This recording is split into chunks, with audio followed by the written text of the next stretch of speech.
Hi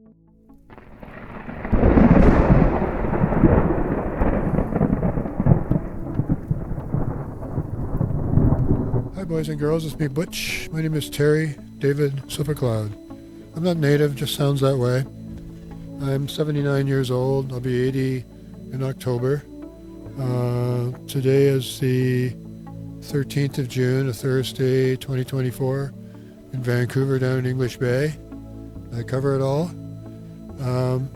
So I wanted to try and speak briefly. I'm not good at being brief. I'm a real motor mouth.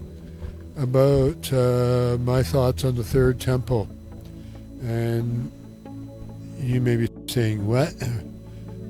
What temple? So to clue you into what I'm talking about here, I'm talking about the first, second, and third temple of the Jewish people. At least the first and second temple, and what I believe has already been built is the third temple. The first temple was erected by King Solomon. King David put the materials together, but he couldn't build it because he had blood on his hands. So he gathered all the materials together to build the temple, and his boyfriend, the king of Tyre, supplied the gigantic timbers needed for the big flat roof that the Holy of Holies was going to require. The Bible says the Holy of Holies was 20 cubits by 20 cubits by 20 cubits, which is about 30 feet cubed. A cubit is a forearm distance, this distance. So building a flat roof in those days was a bit tricky if you didn't have supports, and to the best of our knowledge, there were no supports inside the roof of the Holy of Holies of the first and second temples. So the first temple was destroyed when the Persians overran the Jews and took them off into slavery. And then when the Jewish people returned, summoned them back to what would be Israel, eventually the Romans had taken over, and Herod the Great, to sort of make the Jewish people less of a nuisance, built them a temple, a new temple, the second temple. What's interesting in that little break in there is that now I'm going to figure out what I'm talking about. Let's just move on. So Herod the Great built the second temple. Oh, that's what I was going to talk about. The first temple, when the Persians conquered the Jews and carried them off to Babylon in captivity, they eventually were freed, and Isaiah 14:12 mentions that, how art thou fallen into your grave, bright and morning star. The thing is that's where Lucifer crept into translation, starting with the King James Bible, and particularly in English, in Isaiah 14:12. That was a mistranslation of way back then of when the Persian... I'm confusing the hell out of you, aren't I? Let's move on. So we have the second temple was built by the Romans and then destroyed in the Jewish-Roman wars when the Romans said, we can't take these Jews, enough is enough, we did everything we can, let's just wipe them off the face of the earth. And in between the years 68 and 70, the Romans did their very darndest to kill every Jew they could lay their hands on, and they did not succeed apparently. So what happened there, the ones that weren't sold into slavery or killed, sent off to Rome, a bunch of them escaped, and they held up in the mountainous area, and that's where we got the Dead Sea Scrolls from. They wrote down, or had their history written down, and that's where we know for sure that Isaiah 14:12 did not have the word Lucifer in it, because one of the scrolls that survived has Isaiah 14:12, and there's no mention of Lucifer in there. That's very important because it means the Book of Mormon is fake, because they copied King James Isaiah 14:12 word for word, and if they change it, it means their book is fake. See how Butchie Poo digresses here. Getting back to the temples. The Holy of Holies in the first and second temples were a cube, as is the Kaba, which people translate as meaning cube, and that works. But when you start looking at these words, Ka, Abba, MERKABA, the MERKABA star, the three-dimensional Star of David from the Jewish religion, not the Islamic religion, you start seeing the connection of these words of MERKABA all together. And I'm trying to get back to the third temple. So when the Romans tried to kill off the Jews, and they were all holed up in the mountaintop, the Romans simply took their time. It took them over a year. They just built a ramp up the side of the mountain, and when the ramp was done, they sent up 10,000 soldiers and killed every Jew they could find who hadn't already jumped off the cliffs to their death. But they left us the Dead Sea Scrolls, so my diversion is diverting back to Dead Sea Scrolls, and there never was a Lucifer, and the Dead Sea Scrolls prove that. But the first and second temples were destroyed, and the Romans tried very hard to kill off every Jew they could. So why do we still have Jewish people? Obviously, lots of them escaped, some to Ethiopia, and Butchie Poo is going to suggest to you that some of them ended up in Mecca, and it may have been a place already well known to the Jewish people, because the tribe in the area used to face Jerusalem before the time of Muhammad. They used to face Jerusalem when they prayed. So there was a connection even before the time of Muhammad in that area where Mecca was. Mecca was just an oasis, a watering hole with a building, a strange stone building, which just happens to be about the same size as the Holy of Holies and built out of stone. There was a lot of stonework done around 2,000 years ago all around the world, so it's not unusual for that to happen. But nobody really knows who built the Kaba in Mecca. They just don't know, except it happened between the 1st century and the 6th century when Muhammad appeared on the scene, and he grew up there. His uncle was the caretaker. At that time, it was just a building where people left their religious artifacts as they traveled back and forth for safekeeping at the oasis there, Zamzam. Okay, I've gone on and on. I've tried so hard to think about how I could make this a short video. What Butch is suggesting to you is that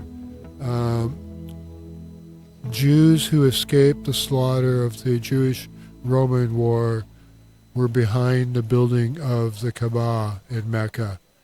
And there's a whole lot of connections in wording, shape, all of it to support that. It may not work well with Jewish history, but Butch is telling you the third temple is already built. It's in Mecca, and unlike the original Holy of Holies, the Kaba in Mecca has 3 supporting pillars inside to help support the roof, because that's a big roof, 30 feet squared. That's a big roof. It's not quite a cube anymore because it was raised off the ground during several of the rebuilds, because the area was prone to flash floods in the past. Now, of course, it's vastly built up. Zamzam, the spring that sprang up was when Ishmael kicked his foot in the sand. It's in the Bible. You got to read the Quran, the Bible. Butch has read his books. he's going on and on. So why I'm sort of interested is I'm into physics, and I don't believe in gods. I think that's just a bunch of silliness for people that need to be told what to do. But what you need to know is, I was curious because I thought, well, the ancients probably would have tried to leave us clues on the nature of reality. And this is a cube shape. You can see it's a cube shape. You don't have to be an idiot to not be able to figure that out. And if I was to open it up and look inside, I might say, well, what's in there? Well, what's inside every cube? At the core, there's a shape called an octahedron, which you can see looks like a pyramid, back-to-back pyramids, which is just all very interesting, isn't it? And you can see that these little black triangles on the face here. If you were to put little triangles on there, pyramids that were three-sided, what you would have would be a MERKABA star, which is a three-dimensional Star of David. So if you look inside a cube, inside each cube are two opposing tetrahedra, like one facing down, one facing up, which should be, you should be familiar with the Star of David, so it'd be like a three-dimensional Star of David, and every cube contains a three-dimensional Star of David inside of it, which I find incredibly interesting. What is also interesting, which is just a diversion, see if I can keep this together. I have in my hands here, come on you, don't give me a hard time. Dang, eh?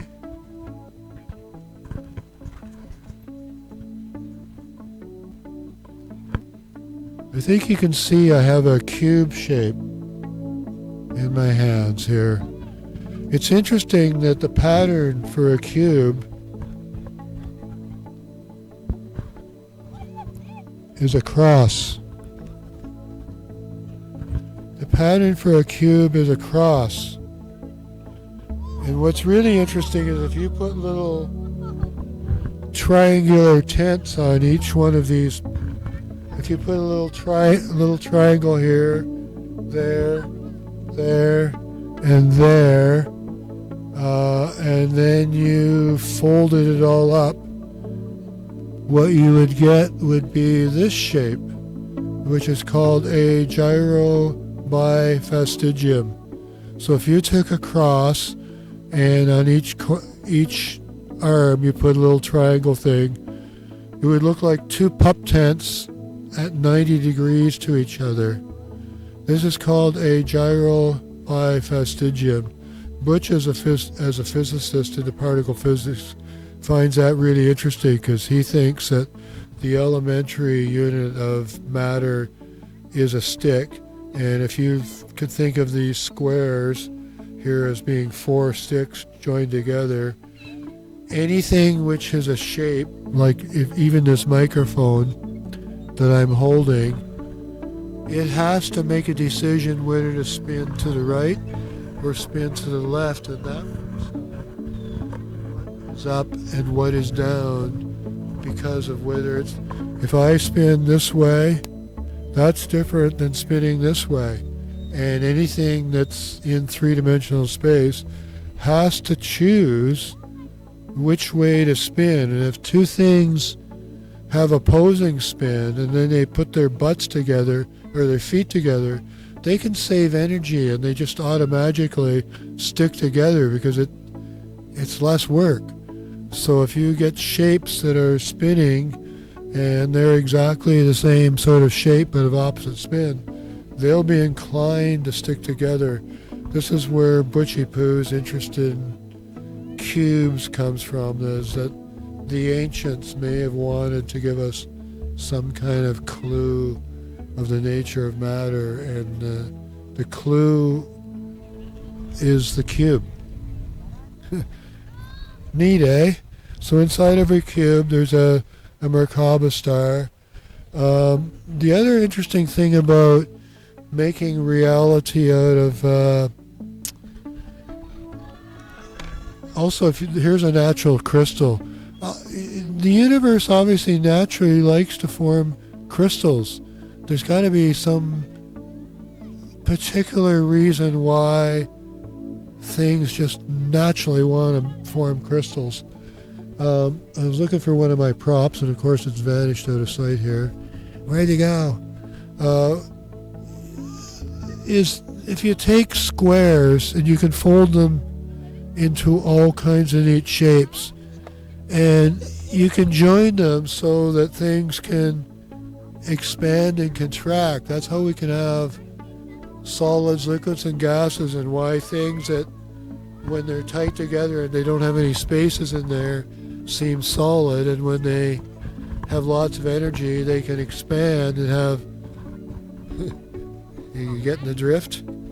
Okay, Butchie Poo's going to shut up now. I hope you found something interesting if you're still here in all of this. I'm using a super cheap Tonor wireless microphone, set with the volume I think at 5, treble at 3, and bass at 0. It works quite well for a very cheapo mic. And now I'm going to shut up, and maybe there's something here, maybe there isn't. Maybe it was interesting, maybe it wasn't. And that's pretty much it from Butch from English Bay on the 13th of June, 2024. I gotta go around and look for the button. I'm looking for your button here. I found your button. Okay, bye from Butch.